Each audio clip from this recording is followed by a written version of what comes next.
नमस्कार साथियों, आप सबका पुनः स्वागत है श्रद्धा एस्ट्रो ज्योतिष में। आज हम लोग कवर करने वाले हैं कुंभ लगन की कुंडली में यदि केतु दशम भाव में बैठे हैं तो क्या फल है। हम ये भी कह सकते हैं कुंभ लगन की कुंडली में वृश्चिक राशि का केतु किस प्रकार का फल देता है। तो आइए शुरुआत करते हैं आज की क्लास का।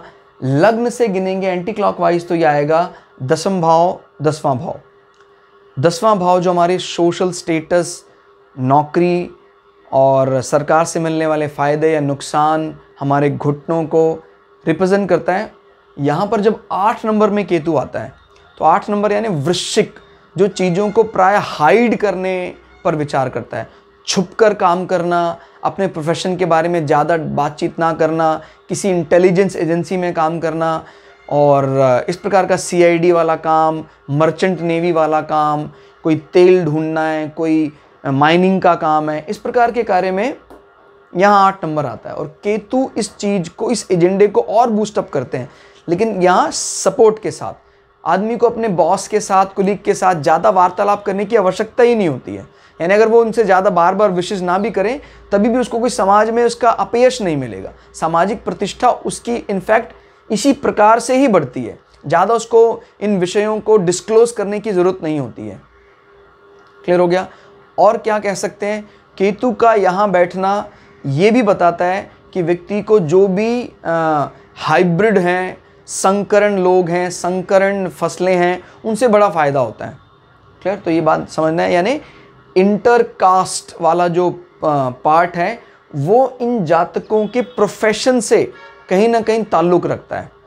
और यहाँ बैठकर वो तीनों राशियों को सपोर्ट करेगा, तीनों जल तत्व राशियों को सपोर्ट करेगा। तो ये वाला पार्ट उसको यहाँ बल देगा।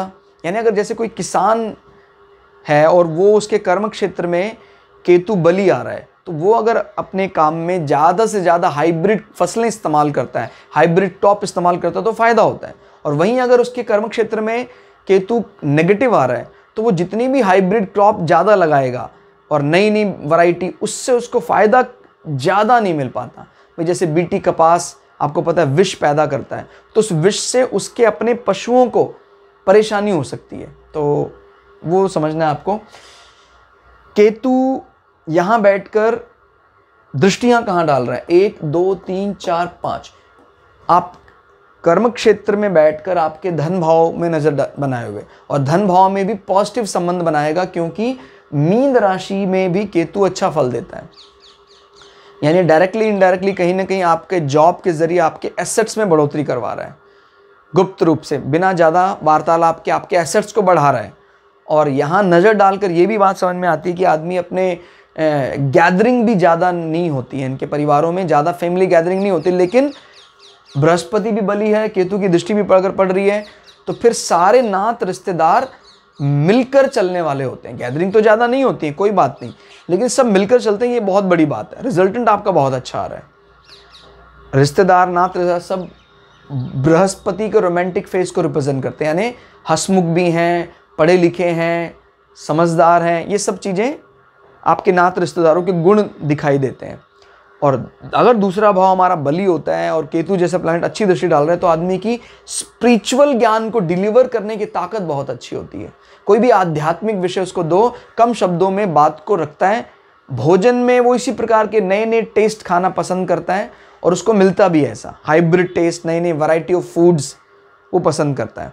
हालांकि राहु जैसा प्लैनेट अगर यहाँ बैठता है तो फिर वो जो जिसको हम बोलते हैं कि भाई इस प्रकार का भोजन जो मादक माना जा सकता है, व्यसन से युक्त भोजन, उसकी तरफ राहु इशारा करता है। हालांकि केतु चीज़ों में वैरायटी जरूर लाता है, अलग अलग चीज़ें मिला कर जो फूड चेन बनी आजकल, फास्ट फूड चेन है कि भाई वो दूध की चीज़ भी उसमें डली हुई है, टमाटर की चटनी भी डली हुई है, तो इस प्रकार के फूड उसको खाने का मौका मिलता है अगर द्वितीय भाव में इस प्रकार के प्लैनेट, केतु जैसा प्लैनेट जो इतना ज़्यादा एग्रेसिव नहीं माना जाता। राहु यहाँ एग्रेसिव भी है और अपने खान पान की ज़्यादा शुचिता का ध्यान नहीं रखता है वो। तो ऐसा व्यक्ति, जैसे राहु अगर द्वितीय भाव में बिगड़ता है तो फिर अल्कोहलिक हो जाता है, अब भक्ष का ध्यान नहीं रखता है, मांसाहार जीवन में ज़्यादा बढ़ा लेता है। ठीक है। 5 6 7 8 9 9वीं दृष्टि से केतु छठे भाव में नजर बनाए हुए। अगर चंद्रमा केंद्र में आ जाता है, लग्न से केंद्र में या इस भाव से केंद्र में आ जाता है, तो इस कंडीशन में केतु यहां अच्छे फल देंगे। आपको बिना किसी ज्यादा मेहनत के कानूनी केसेस में जीत दिला देगा। ठीक हो गया।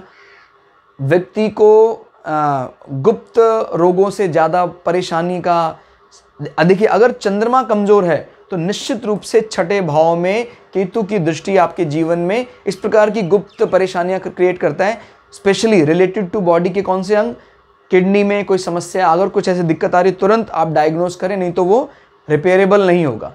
छठे भाव में कभी भी केतु अगर बिगड़ता है तो ऐसे व्यक्ति को कैंसर का भी डर रहता है। लेकिन मैंने बोला है चंद्रमा अगर लग्न से ये या इस भाव से केंद्र में आ रहा है तो फिर परेशानी नहीं। जैसे मान लीजिए चंद्रमा उच्च का होकर यहाँ आ गया, लग्न से केंद्र में आ गया, तो फिर इसके अच्छे परिणाम दिलाएगा।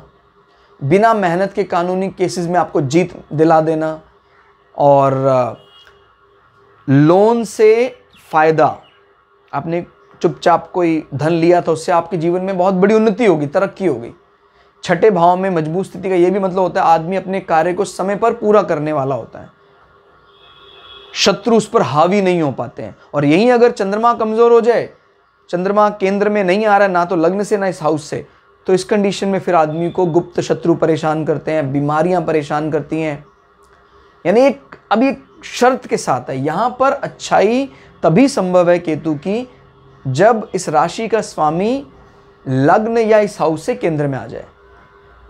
तो कुल मिला के देखा जाए केतु का दशम भाव में वृश्चिक राशि में बहुत अच्छा फल देखने में आता है। तो आज की क्लास में इतना ही। क्लास आपको कैसी लगी कमेंट करके जरूर बताइएगा। मिलते हैं अगली क्लास में, तब तक के लिए जय श्री भगु पराशरा, जय श्री शुक्राचार्य, नमस्कार।